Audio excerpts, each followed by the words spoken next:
with Creative Two-Time Mom, and in today's video I'm going to be talking about read-alouds for our next homeschool year. So welcome back to my channel.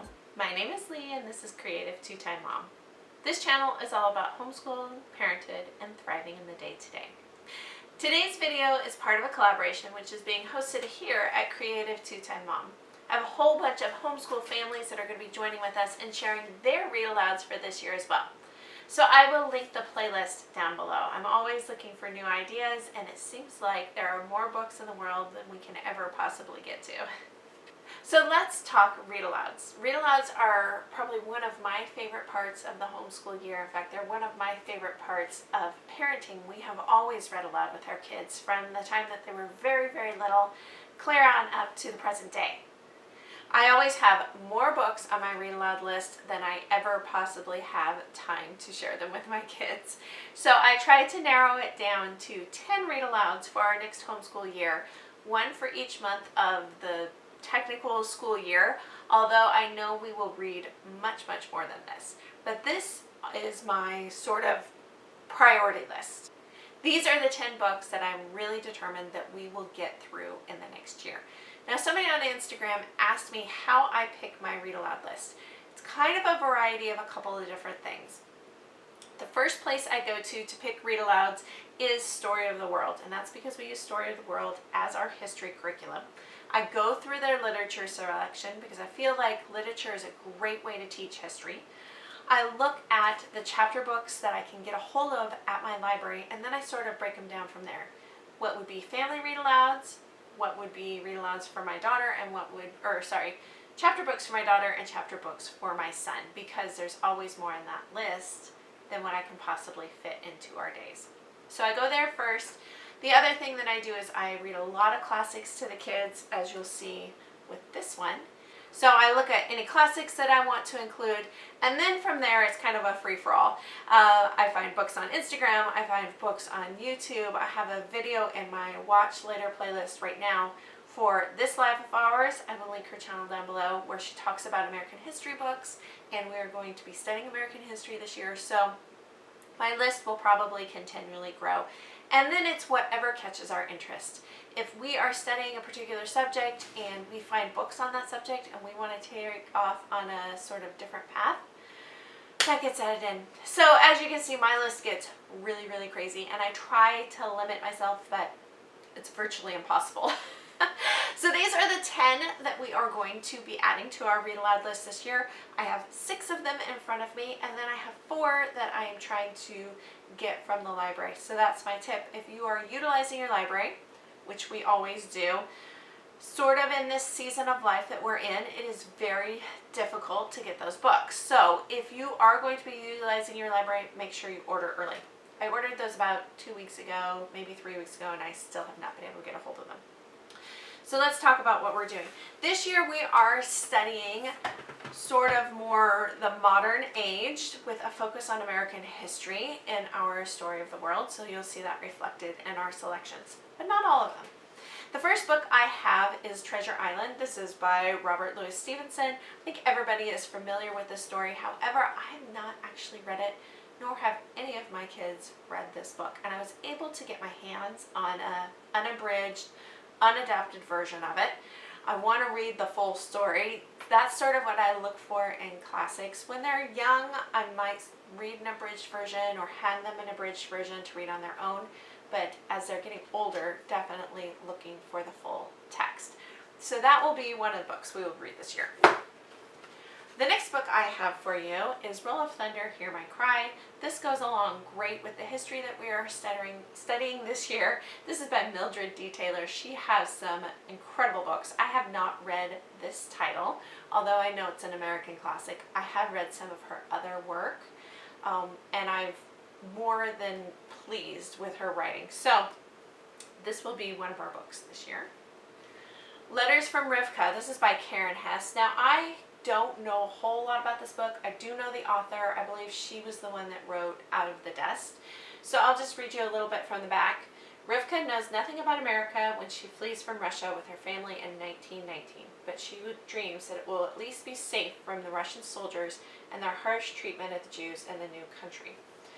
So we are going to be looking at both world wars this year, obviously. So I was sort of picking up some things that go along with Russia. That's also probably going to be our continent study in the spring. We always do a continent study in the spring, which I know Russia is not its own continent, but my husband and I have a heart for Russia and Ukraine, and it is such a vast country that I think that we will make that sort of a regional study in the spring when we finish up Story of the World. So I'm looking at an emphasis in those books this year as well.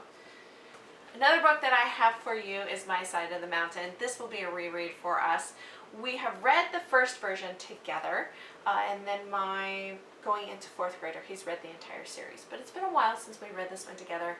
It's a good adventure, survivalist, nature, looking at putting that focus on nature again this year in our homeschool, so I picked this one up. Now I have 21 Balloons. I have never read this. This is by William, I'm going to butcher the last name, Peigne du Bois. Professor William Waterman Sherman, a disillusioned school teacher, sails in a giant balloon over the Pacific, lands on the island of Krakatoa, and witnesses a stupendous explosion in which the notorious island blows up. I've heard good things about this book. This was on our Story of the World reading list for the year, and I was able to get a very inexpensive copy at our used bookstore. So I thought this would be a fun one for us all to experience together. The next book I have is Lois Lowry, Number the Stars. Again, looking at the world wars of the 20th century. This will be a reread for our family. I had a few other books along the same lines that I thought about including, but I think I'm going to break them off and do one or two for my daughter, one or two for my son. This is a good look at that time period and what was happening. It's a gentle look for younger readers since I have one going into fourth grade. It's not too heavy, too detailed, but enough meat to get across the point. The next 4 books I have are coming from the library, so I'm going to read the description down below. They're all new reads for us. The first one is Neela Victory Song. And the little synopsis on this one is, in 1939, 12-year-old Neela meets a young freedom fighter at her sister's wedding and soon must rely on his help when her father fails to return from a march in Calcutta against British occupation. This one will go along with our history curriculum, and I'm excited to read it. The next title I have for you is Calico Bush. This is by Rachel Field. The summary on this one reads, in 1743, 13-year-old Margaret travels to Maine as an indentured servant of a family that regards her as little better than the Indians, threatening them, but her strength, quick thinking, and courage surprises them all. I'm excited about this one because I think it looks into a little bit more of the life of an indentured servant. I'm a little bit worried based on the summary that there could be some implications of the native people in this book. It's part of the reason why I added this one as a read aloud and not as a 7th grade read, just handing it off to my daughter. I want to go through this one with the kids, see kind of where it's at, give you guys a little bit of a better review. Every month I share what we read aloud with the kids and what I thought of it, so be looking for my review on this one coming up. Book number 9 is Born in the Year of Courage.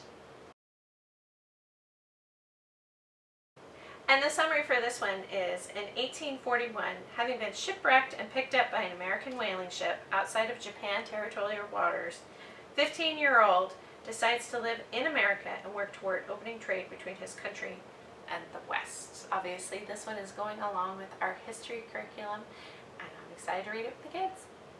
The final title that I have on our year's reading list is A Single Shard. The summary for this one is, Tree Ear, a 13-year-old orphan in medieval Korea, lives under a bridge in a potter's village and longs to learn how to throw the delicate Celadon ceramics himself. Obviously, with our history curriculum, I'm also looking at picking up titles from around the world. We've got Korea, we've got Japan, we've got Russia, we've got America. I love exposing my kids to new cultures through their history curriculum. And that's part of the reason why we chose Story of the World as our curriculum, because it does do a good job of putting American history within the context of the greater world history. It exposes my kids to a lot of culture and a lot of different people that they might not meet in their everyday life.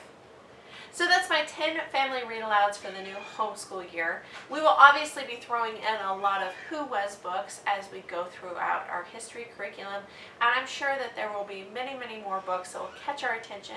We may take a side trip somewhere along the way, but that's our goal, is for the next 10 months of schooling with these kiddos. Leave me a comment down below. Let me know what some of your favorite family read-alouds are.